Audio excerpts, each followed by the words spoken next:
So good afternoon. I'm Sheriff Mike Williams. I'm joined here today by our Fire Chief, JFRD Keith Powers, City Councilman Randy White, and Director of Investigations and Homeland Security Nick Burgos. We are not to bury the lead. We're here to announce, and obviously happy to announce that we found Braxton and Bria Williams safe at about 3:35 this afternoon.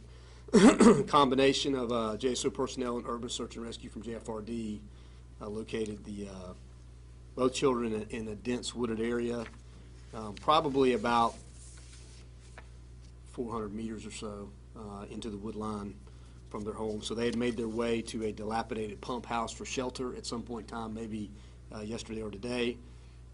And as far as their condition goes, they're lively and talkative, and asked for a cheese pizza that we quickly delivered to them. So they're currently at a local hospital for observation. But besides being a little bit dehydrated and a couple bumps and bruises, they're in good shape. So we're very happy about that. So quickly, a successful joint operation.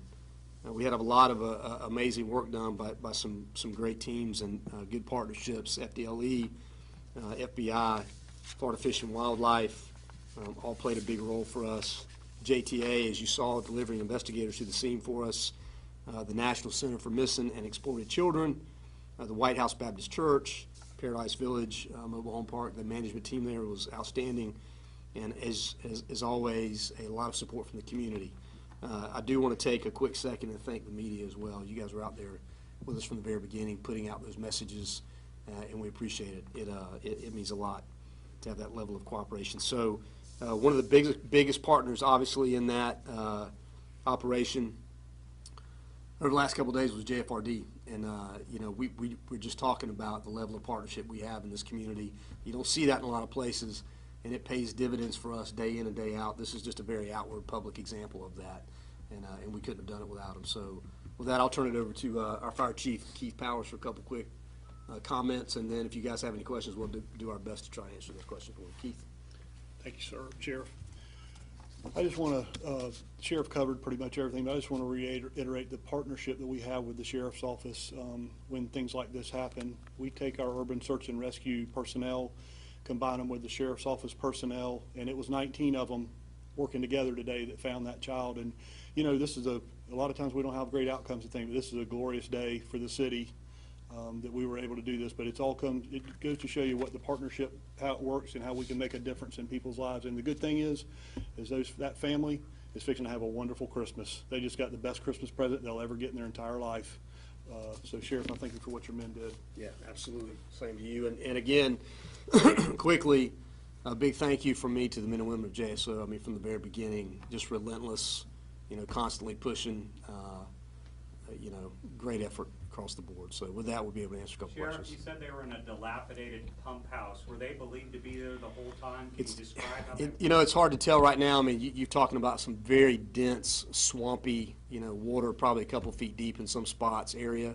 And so we'll find out more in the next couple of days as we're able to talk to them a little more in depth about how they got there. Were they there for both nights? We don't know as of yet.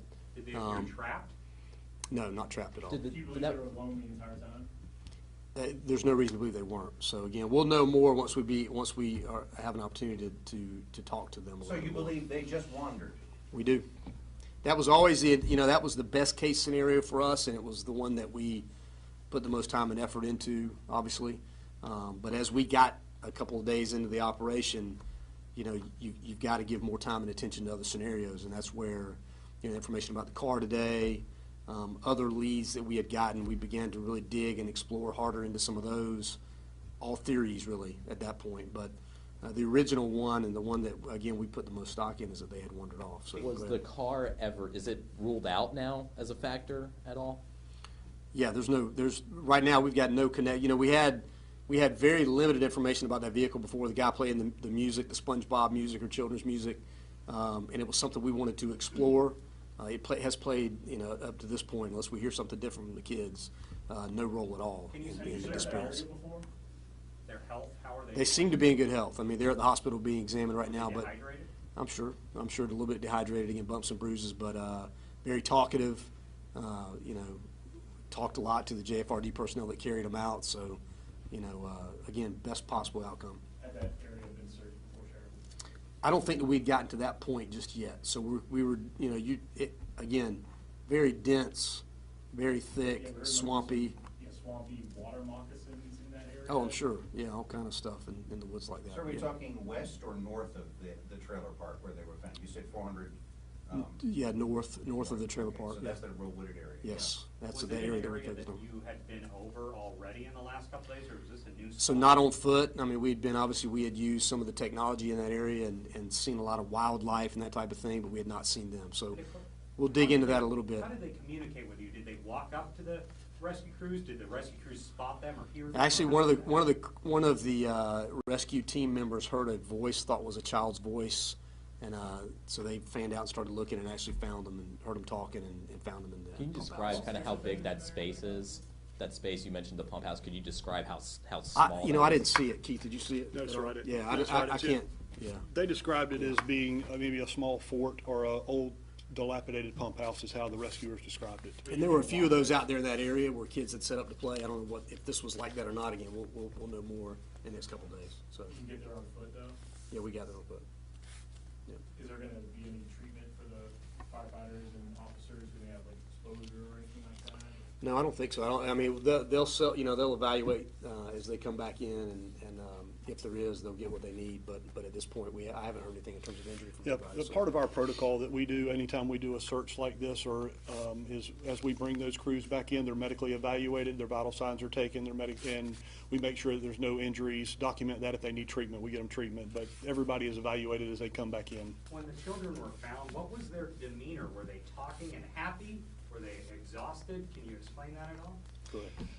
Correct. The way it was described to me is they were happy and talkative, and the rescuers gave them a bottle of water and some candy, and they were chewing on candy and said, "We're hungry and want a cheese pizza." So immediately, some sheriff's office personnel and some of our personnel chipped together and got them some pizzas and got them delivered to them.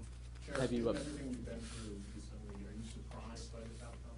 No, I listen. It's the outcome that we hope for. So at the end of the day, I mean, we work hard on each and every one of these cases. They all have a different outcome. That's just the way it works sometimes. And so again, incredibly grateful that the outcome we got today is the one that we got. Have you spoken to family directly?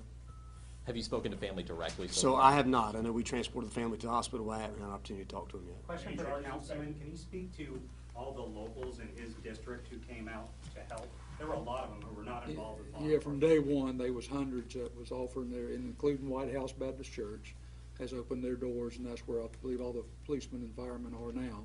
And they're feeding them and taking care of them, but the community and other districts too come in, so there was plenty of help. Sheriff, do you expect any charges to be filed here? You know, at this point, no, I don't think so. I mean, but we'll evaluate all of that in the next couple of days and see what we have. But again, the parents from the very beginning have been really cooperative, and we would expect that to continue. Was this obviously. difficult to manage with so many questions? And there's often suspicions because of what happened in the most previous Right. missing child case. Was that a difficult thing to manage with finger pointing and concerns that maybe an adult was involved?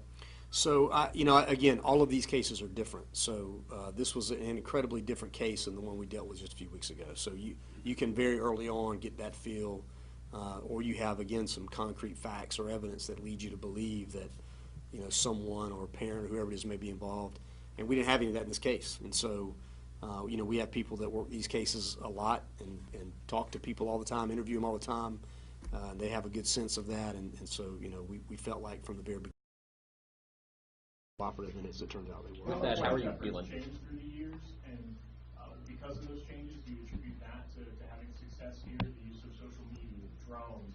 Is it just as simple as boots on the ground got this done, or do you think any of those changes may have contributed with what we've been through? No, Keith mentioned it earlier. I think you've seen some significant changes in terms of, technology on both sides of both departments have increased some levels of technology, the level of cooperation, using the incident management system and managing as professionally as we do, and sometimes we run it, sometimes they run it, and it works both ways.